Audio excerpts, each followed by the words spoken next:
ದೇವಸ್ಥಾನದ ಲಿಫ್ಟ್ನಲ್ಲಿ ಸಿಲುಕಿ ಇಂಜಿನಿಯರ್ ದುರಂತ ಸಾವು ಕಂಡಿರುವ ಘಟನೆ ಭಾನುವಾರ ನಗರದ ದತ್ತಾತ್ರೇಯ ದೇವಸ್ಥಾನದಲ್ಲಿ ನಡೆದಿದೆ.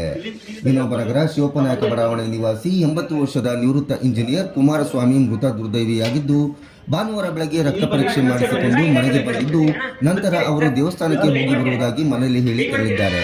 9 ಗಂಟೆ ಸುಮಾರಿಗೆ ಸಂತೋಷ್ ಎನ್ನುವರು ವೃದ್ಧರ ಮನೆಗೆ ಬಂದು ಕುಮಾರಸ್ವಾಮಿಯವರು ಲಿಫ್ಟ್ ಕೆಳಗೆ ಸಿಲುಕಿ ಅಸ್ವಸ್ಥರಾಗಿದ್ದಾರೆ ಎಂದು ತಿಳಿಸಿದ್ದಾರೆ.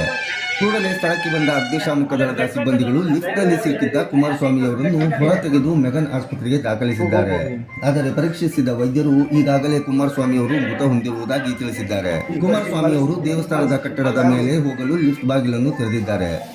ಈ ಸಮಯದಲ್ಲಿ ಮೇಲಿದ್ದ ಲಿಫ್ಟ್ ಕೆಳಗೆ ಬಂದ ಕಾರಣ ಕುಮಾರಸ್ವಾಮಿ ಲಿಫ್ಟ್ ಕೆಳಗೆ ಸಿಲುಕಿಕೊಂಡು ಆಕಸ್ಮಿಕವಾಗಿ ಮೃತಪಟ್ಟಿದ್ದಾರೆ ಎಂದು ಹೇಳಲಾಗುತ್ತಿದೆ. ಘಟನೆ ಕುರಿತಂತೆ ಮೃತ ಕುಮಾರಸ್ವಾಮಿ ಪತ್ನಿ ನೀಡಿದ ದೂರಿನ ಮೇರೆಗೆ ಜಯನಗರ ಠಾಣೆಯಲ್ಲಿ ಯುಡಿಆರ್ ಪ್ರಕರಣ ದಾಖಲಾಗಿದೆ.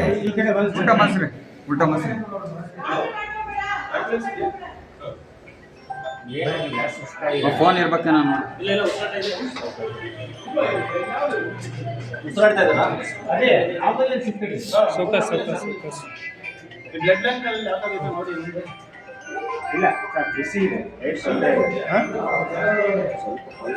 ಅವ್ರ ಮನೆಯವರಿಗೆ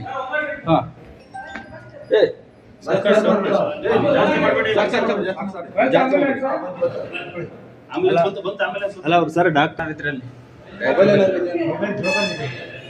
ಫೋನ್ ಇರುತ್ತೆ. ಫೋನ್ ಇದೆ ಫೋನ್ ಮಾಡಿ.